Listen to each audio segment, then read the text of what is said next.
Makanya cewek, mari kita kerjasama. Kami laki-laki jaga mata, tapi tolong Anda cewek jaga akhlak. Biar kami setengah mati jaga mata, kalau kalian gentayangan habis amal kami.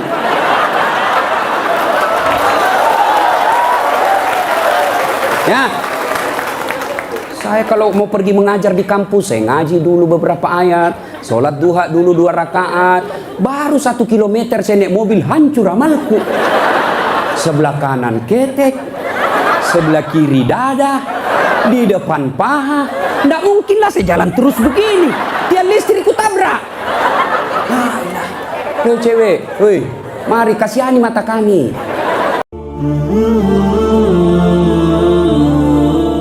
Contoh aja, contoh, jangan kau marah, contoh marah. Contoh, lempox, ngelem. Jangan kau ketawa. Lem toh, nah campur lem Korea. Tidak mau terbuka mulutnya. Pas ngelem, mabuk setengah. Diambil naik motor. Bayangkan kalau orang mabuk setengah naik motor, dia listrik dikira aspal. Pak, mati kafir kodongo. Makanya anak muda, silakan kau jadi anak gaul, anak band-band, anak motor-motor, anak skater, silakan. Tapi jangan dekati yang namanya minuman keras. Vodka, whisky, Jennifer, Donald, topi miring. Saya baca. Tuh, mati. Siapa lagi yang bisa mati dalam keadaan kafir? Contoh aja ini Jamara. Sabung ayam. Ada juga di sini. Didapat sama polisi, kejar sama polisi. Jangan lari. Masih lari, tembak peringatan. Masih lari, tembak 2 kali. Masih lari, tembak 3 kali. Akhirnya tembak kakinya. Tembak kakinya, kepalanya dikena. Saya tanya temanku yang polisi, bagaimana caranya kakinya kok tembak kok kepalanya dikena? Dia bilang soalnya waktu tembak dia jongkok. Oh ya pantas. Ini jangan kau musuhi polisi cowok. Oi, kau kira enak kalau hidupmu tidak ada polisi di Indonesia? Hah? Rumahmu dirampok, istrimu dibunuh, anak gadismu diperkosa, hartamu dijara, kau datang ke polisi. Tolong polisi, tegakkan hukum, cari pelakunya. Apa kata polisi? Mohon maaf, baru saja polsek bubar. Jangan ketawa, saya serius ini. Toh, pun kalau ada polisi yang minta uang di jalan, biar anak SMP diminta juga uangnya, itu bukan polisi Indonesia, polisi film India. Itu film India kan 3 jam, nanti habis film baru dia datang.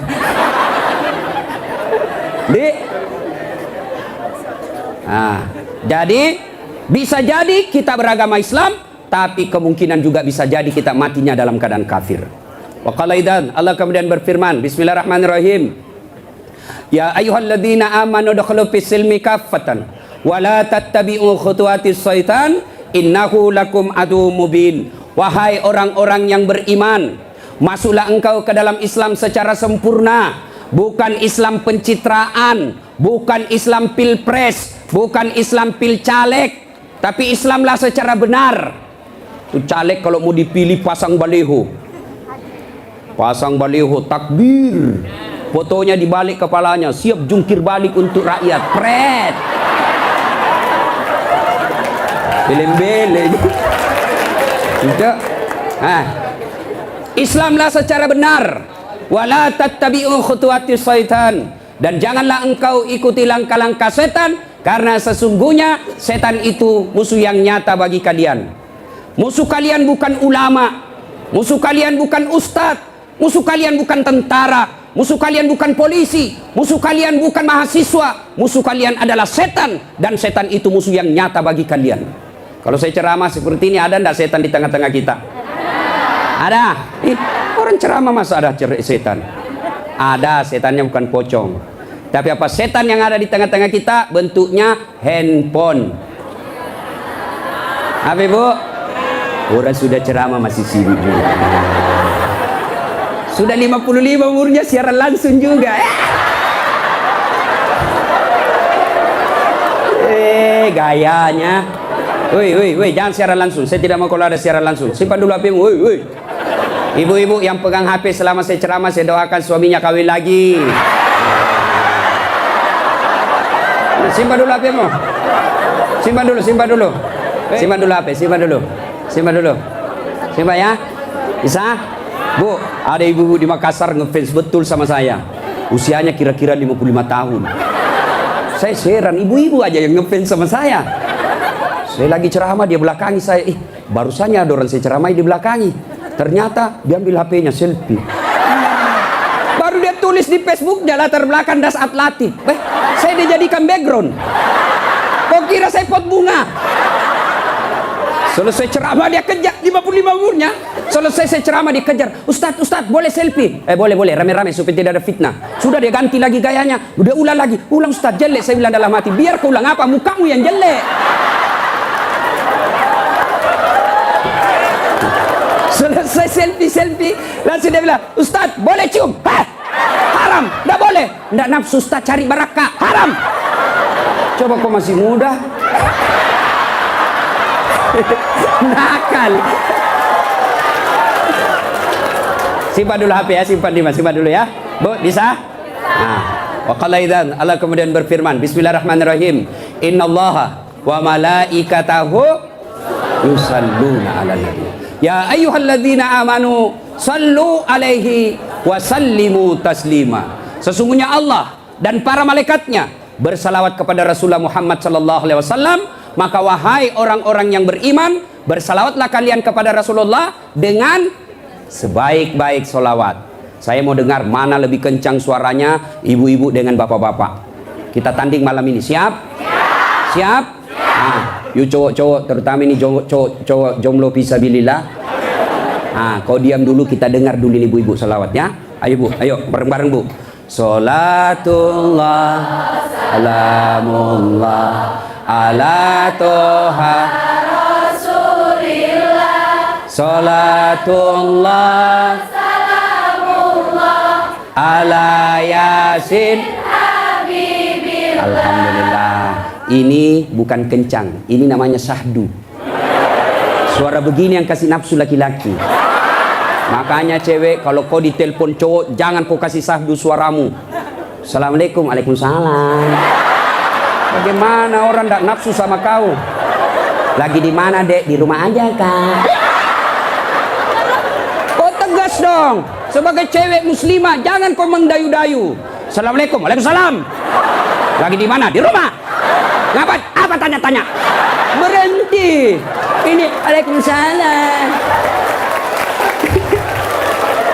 Ibu-ibu diam, kita dengar ini cowok-cowok. Ayo, cowok jangan mempermalukan jenis kelamin. Ayo. Ayo. Diam ya, diam. Kita dengar ini cowok. Yuk. Salatullah salamullah ala toha Rasulillah. Salatullah salamullah ala yasin. Masya Allah. Terima kasih. Sudah bi bos. Overdosis kok.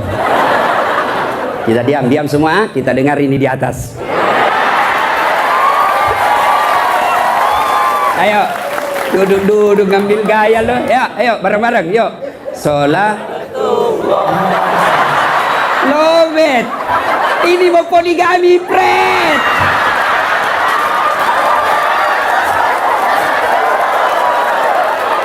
Nah. Ayo bareng-bareng semua. Yuk.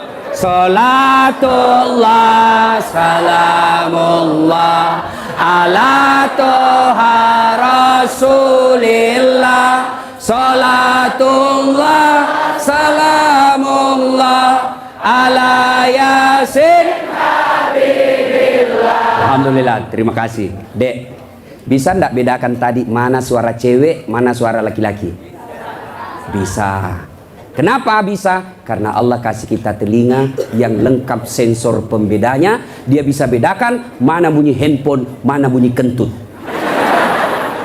Tanpa kau pernah kursus. Woi cewek, mau ndak saya kasih handphone iPhone X Max 512 giga? Mau? Gratis, mau? Mana? Mau. Tapi pulsanya 5 juta ibu, mau? Tapi begitu saya kasih langsung tuli. Nah, mau diapa handphone kalau kau sudah tuli? Halo, rusak lagi nih HP. Halo, HP rusak, telingamu masalah. Berarti yang mahal bukan jaringan, yang mahal bukan seluler, yang bukan handphone yang mahal. Apa yang mahal? Telinga. Allah kasih kau gratis, tidak perlu kau bayar. Hebatnya lagi di telinga, ya. Tempatnya kiri kanan proporsional. Bagaimana seandainya telingamu satu di bawah pantat?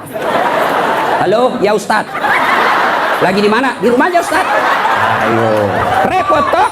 Ya, repot. Makanya kita ucapkan alhamdulillah. Alhamdulillah. Woi, cowok. Woi. Mau saya kasih ini kamera, mahal ini kalau dikumpul semua, ratusan juta ini. Saya mengajar mata kuliah fotografi di UNHAS. Nih, ya. Kalau kau mengambil gambar, kau harus tahu berapa megapiksel kekuatan kamera kamu. Kau harus tahu berapa kekuatan cahaya di tempat itu. Kau harus tahu berapa kecepatan angin ketika ada kau ambil gambar. Kau harus tahu berapa jarak dari matamu dengan objek yang kau akan ambil.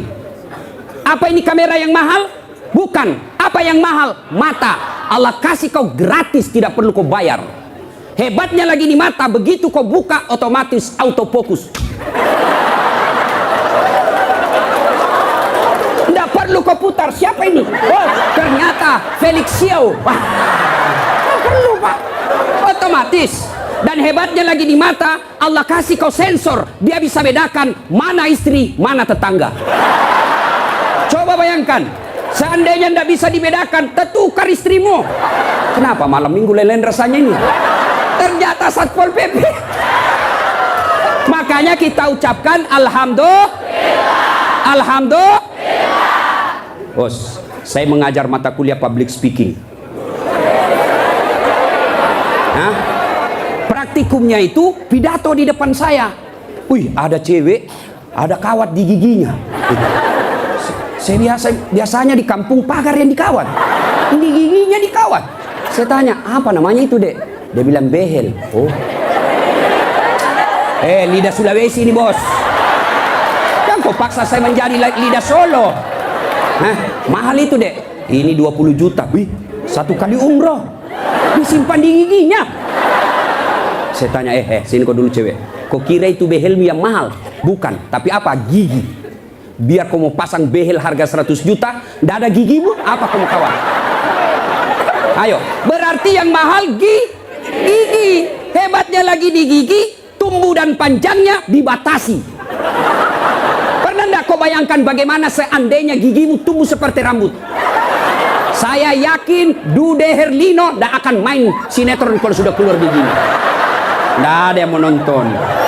Makanya kita ucapkan alhamdulillah. Makanya jangan kau pernah ngeluh, jangan kau merasa putus asa, jangan kau merasa kamu miskin. Kalian semua orang kaya, yang kekayaanmu kata Allah fi ahsani takwim, itu badanmu yang sangat cantik. Ya, saya jelek Ustaz karena kau membandingkan sama yang cakep. Saya tidak mau duduk dengan ini artis Satri Hijrah, hancur saya.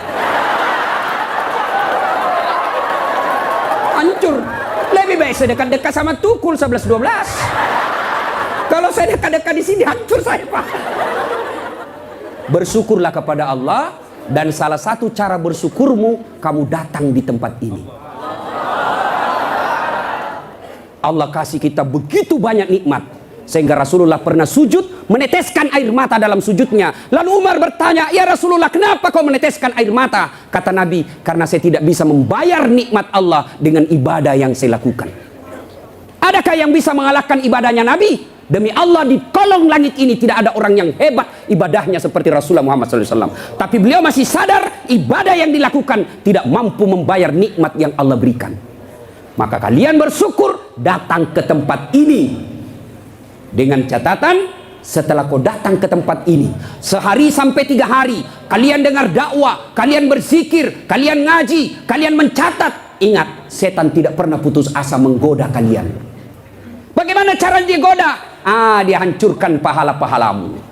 Adakah perbuatan yang bisa menghancurkan pahala-pahala kita? Ada, kata Nabi, sittatu asyain tukhbitul amal. Ada 6 sifat yang bisa menghancurkan amal-amal kebaikanmu. Adik-adik sekalian, kalian pulang ke sini 3 hari kalian bertengkar, bertempur. 3 hari Mari kalian bertempur melawan iblis, melawan kesombongan, melawan kepongahan, meningkatkan kesabaran. Jangan pikir setan putus asa menggodamu. Dia akan goda kamu setelah kau pulang. Dengan cara apa? Dia hancurkan amal-amalmu. Sehingga nanti kau berkata di hadapan Allah, ya Allah, mana pahalaku? 3 hari 3 malam saya dengar dakwah. Allah menyatakan, memang dulu ada pahalamu, tapi hancur oleh karena perbuatanmu sendiri. Apa gerangan yang menghancurkan amal itu? Kata Nabi, 1, al-istighalu bi'uyubil khalq. Suka sekali cerita kejelekan orang, dia lupa kejelekan dirinya sendiri. Gosip, gibah, penyakitnya. Bu ibu, Nabi ketika Isra Mi'raj diperlihatkan, bawa Nabi ke surga, Masya Allah banyak perempuan. Masuk ke neraka, na'udzubillah min dzalik, lebih banyak lagi perempuan. Kenapa? Kata Nabi, karena 2 hal. 1, dia tidak mampu mensyukuri nikmat berupa suami. Dan yang kedua, dia tidak mampu menjaga mulutnya. Penyakitnya ibu-ibu. Saya ajak lewat tadi, masih ada yang gosip. Begitu saya dilihat, dia bilang, itu juga bajunya yang di YouTube. Sibuk. Kenapa? Saya pakai baju kok yang sibuk. Yang gosip. Jengkelku. Kenapa kok gosip saya? Bu, halo ibu. Penyakit ibu-ibu yang tidak bisa dikendalikan, hawa nafsu menceritakan kejelekan orang. Kalau laki-laki kumpul paling dicerita, wih, itu anak sayang. Yang pertama cakep tapi beleng-beleng. Itu yang kedua cakep, tapi ya dongok. Itu kan. Paling kita cerita itu, wah itu motor saya rewel, itu mobil saya yang tua, wah sedikit-sedikit mogok lagi, itu atap rumah saya bocor. Paling kalau bapak cerita itu. Tapi coba kalau ibu-ibu, pertama dicerita sinetron, jelek betul sifatnya itu ya. Sana itu. Iya toh, langsung tetangga jadi korban. Kumpul begini tuh masih ada gosip. Apa? Dia enggak ngomong tapi matanya dong. Apa? Hidungnya enggak serasi dengan roknya. Beliau kayak umbul-umbul. Sudah. Satu udah digosip. Lewat lagi satu. Apa? Palsu. Kenapa kau tahu? Lipstiknya. Kenapa kau tahu? Melengket di giginya. Coba ya.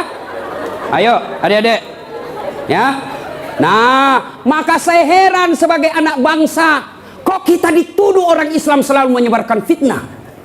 Islam sangat membenci fitnah sehingga Nabi mengatakan, al-fitnatu asaddu minal qatl. Fitnah itu lebih kejam daripada membunuh. Jadi pemain-pemain buser, apakah namanya itu? Cocok nih? Buser, apakah itu? Yang suka cari-cari duit dari menyebarkan fitnah? Hah? Yo itu buser. Hah? Manalah? Tidak adalah kita orang Islam. Suatu kali Nabi menyampaikan, barang siapa yang mengucapkan 2 kalimat syahadat, diyakini sampai mati pasti masuk surga. Abu Hurairah senang dengar ini. Lalu Abu Hurairah berlari-lari kecil menuju ke pasar. Dengan tujuan apa? Dia mau menyampaikan berita gembira ini. Lalu didapat oleh Abu Bakar, oleh Umar. Abu Hurairah, kau mau pergi mana buru-buru? Saya mau menyampaikan berita penting. Apa itu? Barusan saja saya dengar menyampaikan Nabi, siapa yang syahadat, yakin sampai mati, pasti masuk surga. Umar berkata, betul kok Nabi bilang begitu? Betul. Saya tidak percaya. Kayo kita datang ke sumber. Dalam teori komunikasi, inilah disebut check and recheck. Datanglah Umar klarifikasi ke sumber berita Rasulullah. Ya Rasulullah, katanya Anda mengucapkan siapa yang syahadat, yakin sampai mati, pasti masuk surga. Apa betul berita seperti itu ya Rasul? Nabi katakan betul. Tapi ya Rasulullah, ada apa? Ini Abu Hurairah, dia mengumumkan di pasar. Terus saya khawatir nanti disalahpahami umat kita. Biar tidak sholat yang penting syahadat masuk surga. Biar judi yang penting syahadat masuk surga. Biar zina yang penting syahadat masuk surga. Saya salah paham nanti orang, saya khawatir hadis ini dipahami dengan salah. Lalu Nabi katakan, oke, jangan kau sampaikan ini halal umum, karena dia bisa mengganggu kemaslahatan umat. Itulah sebabnya kita kenal dalam Islam, likulli makam makal, wa likulli makal makam. Setiap ada ucapan, ada tempat yang cocok untuk ucapan itu, dan setiap tempat ada ucapan yang cocok untuk tempat itu. Maka ibu-ibu harus bijaksana memegang WhatsApp, harus bijaksana memegang medsos. Kenapa? Karena jika ibu salah menempatkan medsos itu, maka ibu bisa berujung pada penjara. 2, yang bisa menghancurkan amal kebaikan kita. Apa itu kata Nabi? Hubbud dunia, terlalu cinta kepada dunia. Cinta dunia boleh, cinta dunia boleh, mana yang tidak boleh? Terlalu cinta kepada dunia. Kenapa Ibu? Yuk, sholatullah ala toha rasulillah, sholatullah ala yasin. Cinta dunia. Mana cinta dunia? Satu, menganggap enteng ibadah. Hayya 'alas shalah. Sebentar, masih panjang waktu duhur. Ini kan sampai jam 3. Cinta dunia. Mana lagi cinta dunia? Ini paling banyak cewek. Mukanya dia tidak terima dengan ikhlas. Mukanya dikira tembok. Coklat, biru, abu-abu, krem. Sekarang cewek kan banyak palsu. Bulu matanya panjang, palsu. Matanya biru, palsu. Bibirnya merah, palsu. Pantatnya gabus, palsu. Itu terlalu cinta dunia. Perempuan kan sekarang bingung saya lihat. Rambutnya panjang, mau dikasih keriting. Yang keriting rambutnya, dia kasih lurus. Iya kan? Allah sudah kasih yang baik, dia tidak syukuri. Begitu mulai putih rambutnya, stres, dikasih semer. Kena matamu, tidak. Karena waktu yang sangat terbatas. Yang ketiga, apalagi yang bisa menghancurkan amal ibadah kita? Qillatul haya, kurang rasa malu. Oh, ini banyak di Indonesia.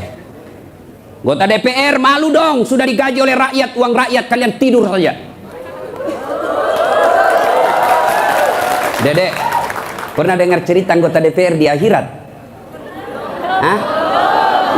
Jadi anggota DPR kan ada penghafal Quran, masuk dalam surga.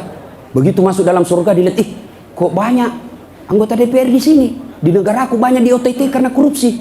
Dia pergi protes sama malaikat penjaga surga. Malaikat, kenapa banyak ini masuk anggota dewan dalam surga? Di negara saya banyak yang korupsi. Dia bilang anggota penjaga surga, dah sok ribut. Kenapa? Dia cuma reses, sebentar lagi pulang ke tempat asalnya.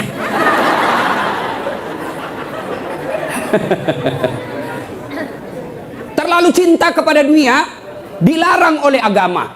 Maka oleh sebab itu kita diberikan hanya syukuri nikmat yang Allah berikan. Yang ketiga, qillatul haya, kurang rasa malu. Malu dong menyebarkan fitnah. Malu dong jadi artis tapi menyebarkan syahwat. Malu dong jadi pejabat tapi korup. Malu dong jadi kontraktor tapi rampok. Pernah dengar cerita kontraktor di akhirat? Hah? Oh, ini penghuni akhir, penghuni surga sama penghuni neraka baku SMS-an dia. Bilang penghuni surga, "Mas bro, bagaimana kabarmu di situ?" "Bah, tidak ada enak di sini. Di blender terus kita di sini. Tidak ada jam istirahat." "Kau di situ bagaimana kabarmu di surga?" "Masya Allah, enak betul. Satu laki-laki, 7 bidadari." Bayangkan Pak, 7. Dan itu bidadari tidak pernah kentut. Seperti istri kita di rumah, 7 kali kentut satu hari. Tidak pernah kentut. Perawan terus. 7 bidadari. Sampai jam berapa?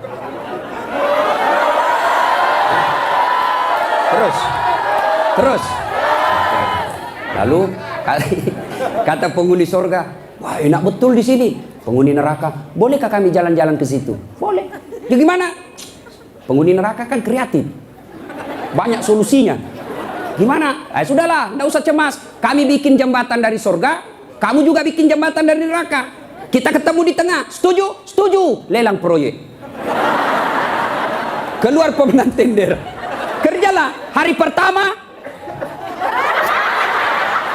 hancur juga ini Ustaz. Aduh.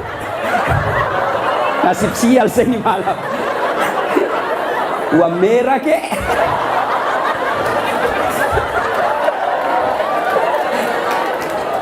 Jauh-jauh dari Sulawesi 10.000.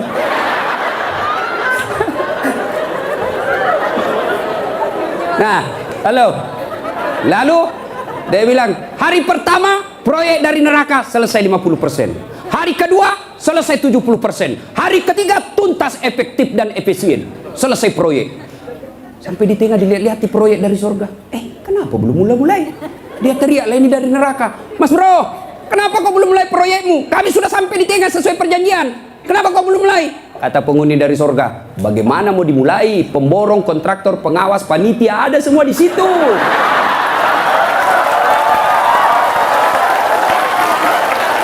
Di sini penghafal Quran aja di sini. Nggak tahu salah-salah kalkulatornya.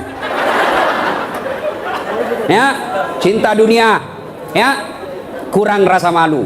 Mana lagi yang kurang rasa malu? Kalian cewek. Ayo, ibu-ibu hadir di sini, alhamdulillah. Tapi tolong yang paling banyak kurang rasa malunya sekarang perempuan. Mulai dari cara berpakaiannya.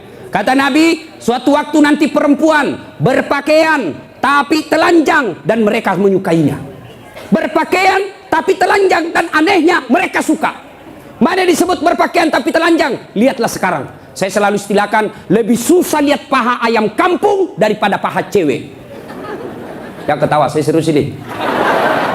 Coba lihat paha ayam kampung. Bapak harus kembali kampung dulu. Apa namanya ayam kampung? Jadi kita harus kampung dulu. Iya toh? Sampai di kampung, kau sudah lihat pahanya ayam? Tidak. Kau beli dulu 100.000. Sudah kau beli, sudah kau lihat pahanya? Belum. Kau kejar dulu 1 jam. Begitu kau mau tangkap, dia terbang. 1 jam dikejar, baru tangkap. Sudah kau tangkap, sudah lihat pahanya? Belum. Kau potong dulu dengan ucapan Bismillahirrahmanirrahim. Sudah kau potong, sudah lihat pahanya? Belum. Kau rebus dulu 15 menit air panas. Sudah kau rebus, sudah lihat pahanya? Belum. Baru dicabut. Baru kelihatan pahanya putih mulus. Balik kampung, kau keluar 100.000, kau kejar 1 jam, kau potong dengan kalimat basmalah, kau rendam 15 menit air panas, baru lihat pahanya yang putih. Ayam kampung. Tapi coba lihat cewek. Kau berdiri saja di pinggir jalan 15 menit 10 pasang paha cewek gratis, bahkan kadang-kala boleh dicolek. Makanya cewek, mari kita kerjasama. Kami laki-laki jaga mata, tapi tolong anda cewek jaga akhlak. Biar kami setengah mati jaga mata, kalau kalian gentayangan habis amal kami.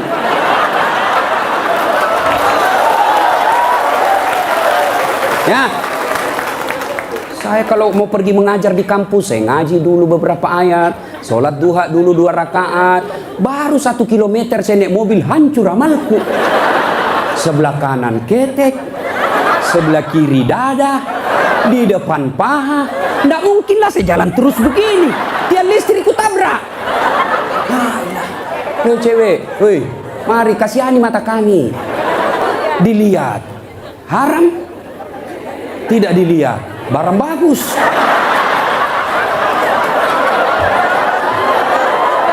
Hei, oke. Sekarang banyak perempuan kurang rasa malunya. Dulu. Kalau ada perempuan hamil di luar nikah, dibuang dari kampungnya. Keluar kau menyebarkan aib. Itu dulu. Dulu perempuan meskipun belum pakai jilbab, tapi dia jaga harga dirinya. Saya zaman SMA kan belum ada jilbab. Kawan saya kalau jatuh ballpointnya, kan dia pakai jilbab. Dia pegang dulu ini, lalu dipegang roknya di bawah, baru dia dongkok begini. Dulu. Sekarang cewek dia sengaja memang itu pakai tipis kecil, jalan dia mau tabrak kita. Hancur. Maka kalian akhwat yang datang di sini pengajian selama 3 hari 3 malam, tolong selamatkan saudara-saudara kalian akhwat-akhwat supaya mereka tidak pakai begitu. Kalian tularkan itu jilbabmu kepada saudara-saudara muslimah. Jangan kau biarkan mereka, dakwai mereka. Dia mau dengar atau tidak, kewajibanmu sampaikan, soal diamalkan urusan lain.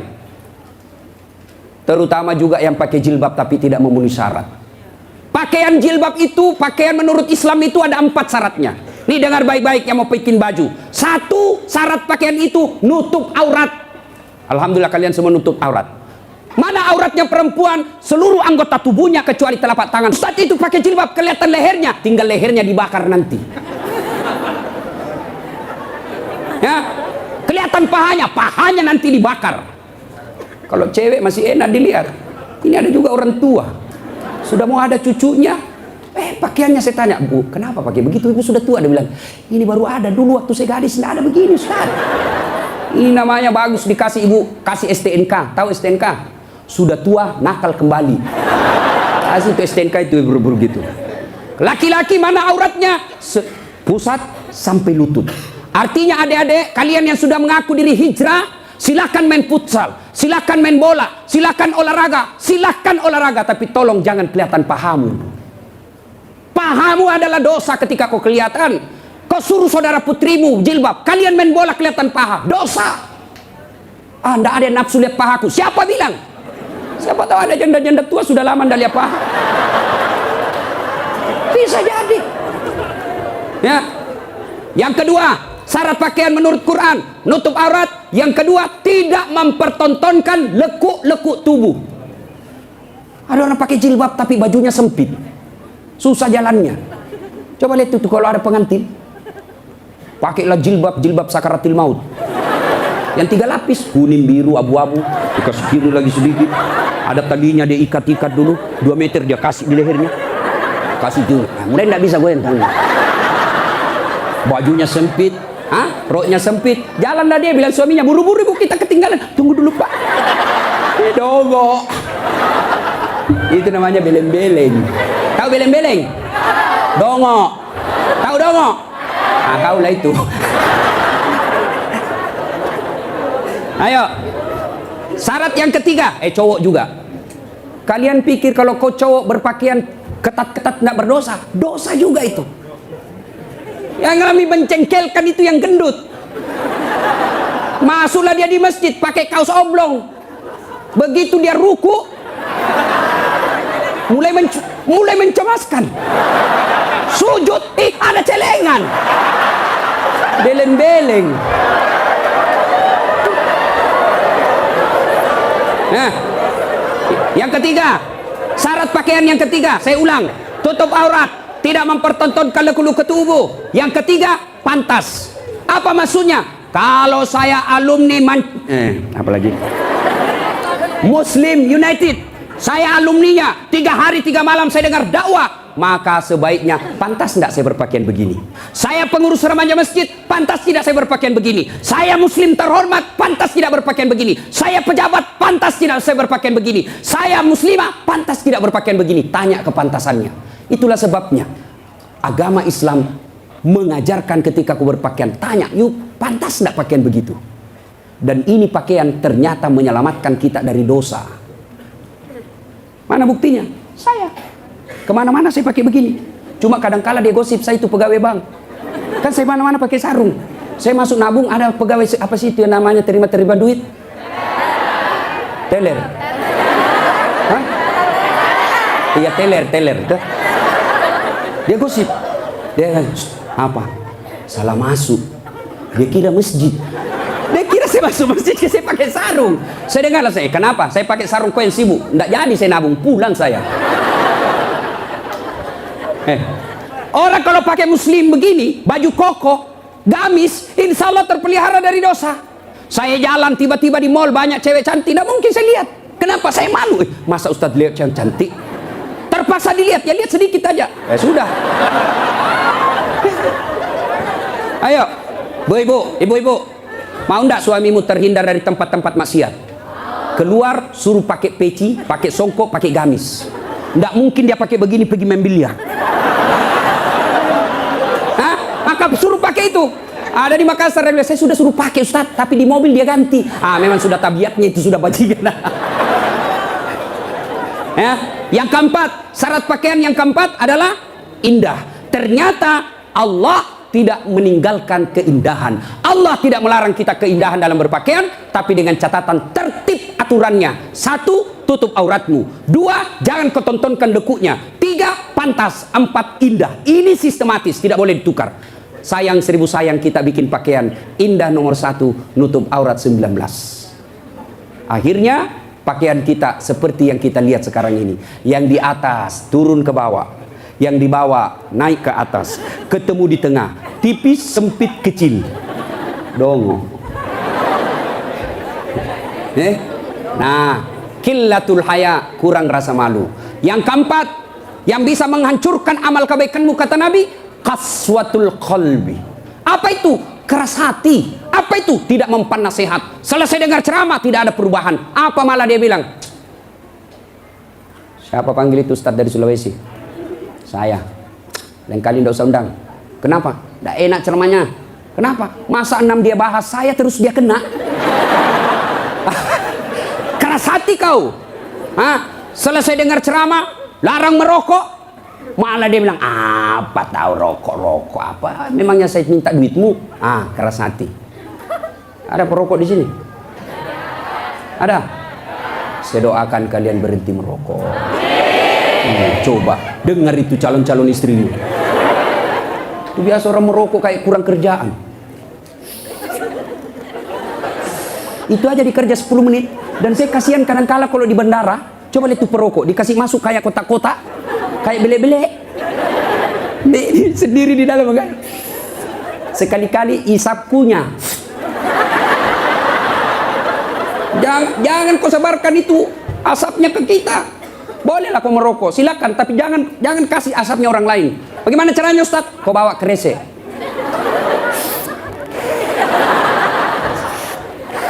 Itu bebas polusi. Ibu-ibu setuju enggak suaminya berhenti merokok? Kalian membenci 9 naga. Kalian membenci mereka-mereka itu, tapi kalian beli rokoknya. Kalau kalian mau hancurkan mereka, berhenti kau merokok. Lebih baik itu rokokmu anak muda, kau tabung, lamar cewekmu. Kau juga cewek, jangan terlalu lama mau dipacari. Ini pacaran Islami, Ustaz. Pret. Pacaran syar'i. Mana ada pacaran syar'i, cilaka? Dengarin di cewek. Kau sudah 2 tahun dipacari tidak dilamar-lamar, berhenti kau. Kasih tahu itu cowokmu. Motor aja dicicil 1 tahun sudah lunas. Kamu sudah 2 tahun dipacari tidak dilamar-lamar. Modal 10.000. Roti 1, teh botol 1, autan 2. Modal 10.000 malam minggu. Qaswatul qalbi, keras hati, tidak mempan nasihat. Mereka yang selesai dengar dakwah tapi tidak ada perubahan, itu yang disindir oleh Allah.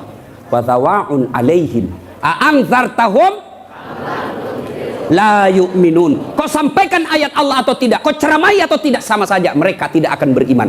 Keras hati, habis amalmu. Yang ke-5, penghancur amal, tulul amal. Apa itu?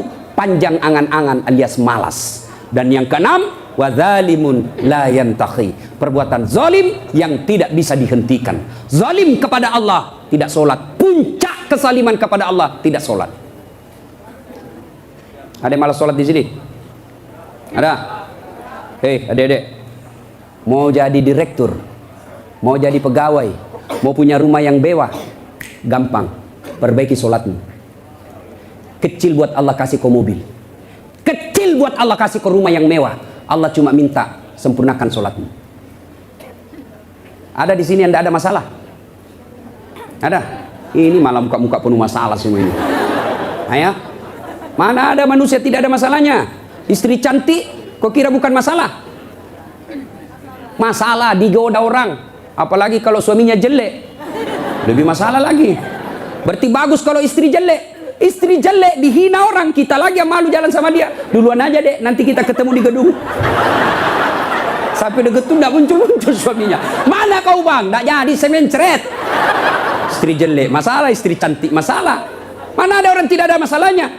Kita kuliah apa masalah? Mau sarjana. Sudah sarjana selesai masalahmu? Tidak, mau punya kerja. Sudah punya kerja selesai masalahmu? Muncul masalah baru. Apa? Mau jadi kepala dinas. Sudah kepala dinas selesai masalahnya? Muncul masalah besar lagi, mau jadi sekda. Sudah jadi sekda selesai masalahnya? Belum, mau jadi wali kota. Sudah jadi wali kota? Mau 2 periode. 2 periode baru dongo. Beleng-beleng. Kau salah, kenapa kau suruh pilih dongo? Mau kau? Ayo, tidak ada orang tidak ada masalah. Ya. Maka Allah tidak mengatakan, Das'at, ada masalahmu, kau puasa dulu. Tidak. Das'at, ada masalahmu, kau jadi dokter dulu, kau jadi insinyur dulu, kau kaya dulu, kau anggota DPR dulu. Allah tidak menyatakan itu. Allah cuma minta 2. Ista'inu bis-sabri was-shalah. Sabar, perbaiki sholatmu, saya yang selesaikan masalahmu. Itu janji Allah, bukan janji caleg. Kalau caleg mau dipilih, dibagi-baginya kartu namanya, pilih saya, ada masalahmu, telepon saya 24 jam. Begitu terpilih, dia ganti nomor HP-nya.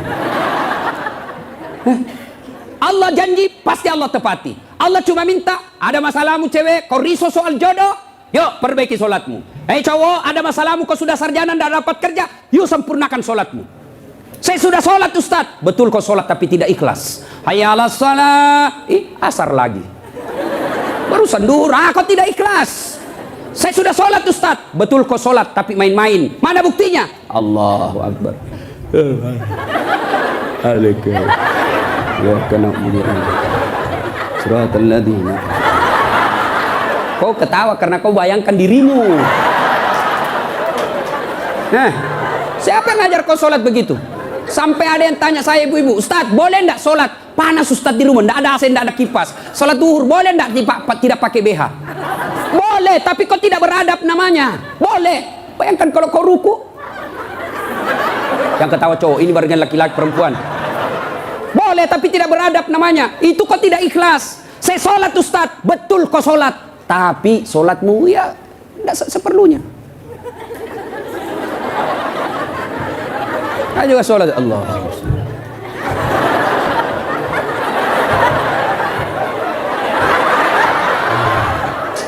30 tahun kau sholat kalau begini gayamu, bos. Adek-dek, kau punya handphone? Ibu-ibu punya handphone? Waktu beli handphone itu ada buku pedoman kan? Iya. Dan di situ dicatat merah tebal buku pedoman petunjuk pemakaian handphone. Dicatat besar-besar. Catatan penting, baca buku pedoman ini sebelum penggunaan handphone. Handphone aja kau pakai itu belum tentu untuk kebaikan, ada buku pedoman penggunaannya. Sholat kalian yang pakai 5 kali sehari semalam paling sedikit, lalu kenapa kau tidak pernah buka buku pedoman sholatmu? Ya, maka bu bapak perbaiki saja sholat, insya Allah selesai masalahmu. Zalimun la yantahi. Perbuatan zalim yang tidak bisa dihentikan kepada Allah. Yang kedua, zalim kepada jenis kedua, zalim kepada sesama manusia. Tidak usah zalim kepada tetangga. Ibu-ibu zalim kepada suaminya. Mana ibu-ibu zalim kepada suaminya? Suaminya dijadikan tahanan kota. Baru keluar 1 jam ditelepon, di mana kau pak? Di mana kau? Luar kau, pulang kau. Bagaimana kita tidak cepat mati? Kita keluar, kau cari sampai di rumah, kau maki-maki, baik kalau kau cantik. Berat badan makin nambah. Duduk makan canggurma. Nonton sinetron ngangkat ketek sambil menguap. Kita di jalan semua harum cewek-cewek, sampai di rumah la haula wala quwwata illa billah. Suami zalim kepada istrinya. Contohlah Rasulullah, ya. Rasulullah itu sangat romantis. Maka orang yang zalim kepada Allah adalah tidak menunaikan kewajibannya kepada Allah. Zalim kepada sesama manusia, hak-haknya orang dia serobot. Dan yang ketiga, zalim kepada diri sendiri. Apa zalim kepada diri sendiri? Dia sudah tahu maksiat, tapi dia tetap lakukan. Maka menghindari semua itu, kita hadir di tempat ini sebagai wujud kita cinta kepada Allah. Mudah-mudahan kesalahan-kesalahan kita diampuni oleh Allah Subhanahu wa taala. Banyak yang ingin kita sampaikan, tapi waktu jualah yang membatasi kita. Insya Allah lain waktu dan kesempatan kita akan lanjutkan. Kalau masih mau dengar ceramah saya, gampang. Gimana caranya Ustaz? Ambil handphonemu, buka YouTube, tulis nama saya Dasat Latif. Keluarlah ceramah saya ratusan. Sudah itu jangan lupa kasih tanda begini. Yang ketawa saya serius ini bos. Yang kau kasih begini. Kalau kasih begini deh, cari kau malaikat pencabut nyawa. Masa ceramah kau kasih begini? Dah enak perasaan kau lihat ceramah kasih begini bos. Kalau kau tidak senang ya sudah, tidak usah komentar. Cuma cepat habis kuota, 1 jam habis menguras kuota. Maka saya sediakan ceramah yang tidak menguras kuota. Gimana caranya? Follow saya di Instagram. Dasat Latif 1212. Dasat Latif 1212. Sudah ku follow Ustaz, tidak mau tak putar ceramahmu. Hakul yakin dada datamu. Kau beli kuota dulu ya. Sudah ibu bapak, mudah-mudahan ada manfaat. Sebelum kita akhiri, mari kita kirimkan suratul Fatihah kepada Rasulullah Muhammad SAW. Khasiat dan keutamaannya kita ikhlaskan untuk mereka yang merintis pembangunan masjid ini. Yang terkenallah masjid ini seluruh jagat Indonesia. Masjid ini adalah masjid pergerakan umat Islam di Yogyakarta. Mari kita doakan, mudah-mudahan orang-orang yang berpartisipasi dalam pembangunan masjid ini dan pelaksanaan acara ini, Allah mudahkan hidupnya, Allah balas segala kebaikannya, Allah angkat derajatnya, dan jika kelak menghadap kepada Allah, Allah hadapkan dalam iman dan Islam. Al-Fatihah.